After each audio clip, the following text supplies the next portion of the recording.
அனைவருக்கும் வணக்கம். நான் பல் மருத்துவர் ஆக்வின். நிறைய பேர் பல் வலியாலேயோ அல்லது பல் ஆடுறதுனாலையும் பல் எடுத்திருப்பீங்க. ஆனால் பல் எடுத்த இடத்துல செயற்கை பல் வச்சு ரீப்ளேஸ் பண்ண சிலர் முன் வர்றது கிடையாது.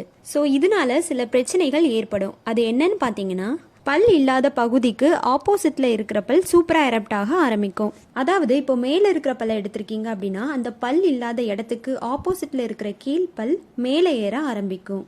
இப்போ கீழே இருக்கிற பல் எடுத்திருக்கீங்க அப்படின்னா, அந்த பல் இல்லாத இடத்துக்கு ஆப்போசிட்ல இருக்கிற மேல் பல் கீழே இறங்க ஆரம்பிக்கும்.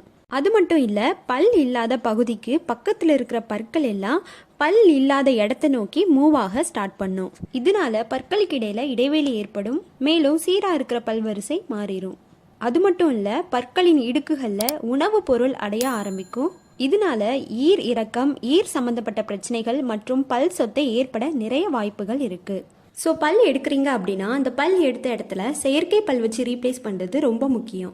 இந்த வீடியோ உங்களுக்கு யூஸ்ஃபுல்லாக இருந்துச்சுன்னா லைக் பண்ணுங்கள், உங்கள் ஃப்ரெண்ட்ஸ்க்கு ஷேர் பண்ணுங்கள் அண்ட் மறக்காமல் சப்ஸ்கிரைப் பண்ணுங்கள். நன்றி, வணக்கம்.